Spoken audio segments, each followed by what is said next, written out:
I'm back with a laptop.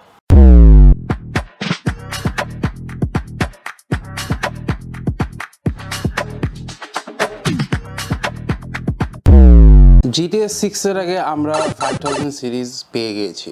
That means যে এখন শুধু কম্পিউটারস না ল্যাপটপসেও কিন্তু আমরা 5000 সিরিজের গ্রাফিক্স কার্ডগুলো এনজয় করতে পারবো। Let me introduce to you the Gigabyte AERO X16 and যখন বলছি 5000 সিরিজ আছে ইট মিনস এটার সাথে রয়েছে RTX 5060 8GB গ্রাফিক্স। আর যারা পারফরমেন্স নিয়ে অনেক ক্রেভ করতে চাচ্ছেন তাদের জন্য কিন্তু এই ল্যাপটপটা থাকবে এটা ফার্স্ট চয়েস।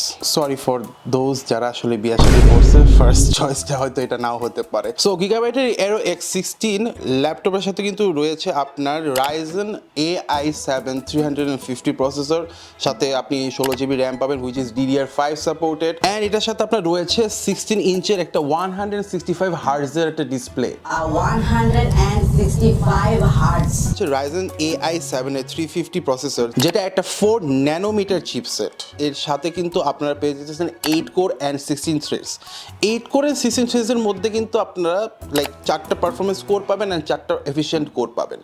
পারফরমেন্স কোর আপনার আপ টু 5 GHz পর্যন্ত সাপোর্ট করবে and efficient core up to 3.5, and base clock speed থাকবে আপনার 2 GHz পর্যন্ত। জিপিইউ নিয়ে একটু কথা বলা যাক। সো এটার মধ্যে কিন্তু আপনার RTX 5060 গ্রাফিক্স দেওয়া হয়েছে, অ্যান্ড এটা কিন্তু অ্যামেজিংলি একটা বেটার পারফর্মিং, অ্যাভারেজ রেটিং কিন্তু অনেক ভালো, কারণ এটা সাইবারপাঙ্ক আপনার 90 FPS এর মতো 90 আপ লাইক অ্যাভারেজে 90 FPS এর মতো পাবেন আল্ট্রা সেটিংসে, আর GTA 5 এ আপনার 112 FPS হিট করবে সেম আল্ট্রা সেটিংসে।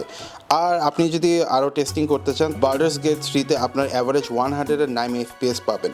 তার মানে সাইবারপাঙ্কে আপনার অন অ্যাভারেজ 12% ইনক্রিজ পাবেন FPS এর মধ্যে, অ্যান্ড বাল্ডার্স গেটে আপনার 22% ইনক্রিজ পাবেন। বাট যে কারণে মূলত ল্যাপটপটা আনা AI, প্রথমে যদি আসি আপনার রাইজেনের AI নিয়ে, এটার একটা সবচেয়ে বড় অ্যাডভান্টেজ হলো 50 টপস, ম্যাক্সিমাম 50 টপস। এটার সাথে দেওয়া হয়েছে ব্লক FP16। এটা একটা ফ্যান্সি একটা টার্ম, যেখানে বলতে পারবো যে এটা আসলে আপনার যে AI যে রেন্ডারিংটা করতেছে এটা জাস্ট ফাস্টার করে দিবে আপনাকে। যে আপস্কেলিংটা হচ্ছে, যে আপনি একটা 90 FPS এর একটা গেম খেলতেছেন, দেন এটা ধাম করে জাস্ট 180 FPS এ আপস্কেলিং হয়ে যাচ্ছে ইউজিং দ্য AI। হচ্ছে ল্যাপটপটা কিন্তু আপনাদের just not I am representing যে এখানে এটা আছে সেটা আছে, বাট ওভারঅল আপনার ইউজেসের কথা যদি আমি ভাবি তাহলে আপনার নট জাস্ট অনলি গেমিং, কিন্তু আপনার ডেইলি লাইফে যে আপনারা বিভিন্ন প্রোডাক্টিভ ওয়ার্কগুলো যে করেন লাইক অ্যানিমেশন, তারপরে ভিডিও এডিটিং, ফটো এডিটিং, এগুলোর মধ্যেও কিন্তু আপনার AI পাওয়ারটা খুবই important. And as day by day আমাদের AI এর উপরে যতটা আমরা ইউজফুলনেস আমরা বাড়াচ্ছি নিজেদেরকে, এটা কিন্তু আমাদের একটা প্লাস পয়েন্ট যে আমরা অ্যাকচুয়ালি এরকম একটা ল্যাপটপ পাচ্ছি যে ল্যাপটপ থেকে কিন্তু আপনারা এই সব কিছু এক্সপেক্ট করবেন। কনক্লুশন তো বললাম, তাহলে শেষমেশ যদি আপনারা কিনতে চান তাহলে আমি বলবো যে আপনার rise.com এ ভিজিট করবেন, সেখান থেকে এই গিগাবাইটের AERO X16 ল্যাপটপটা পারচেস করবেন। আমি এখনও অ্যাসাসিনস ক্রিড ব্রাদারহুডই খেলতেছি।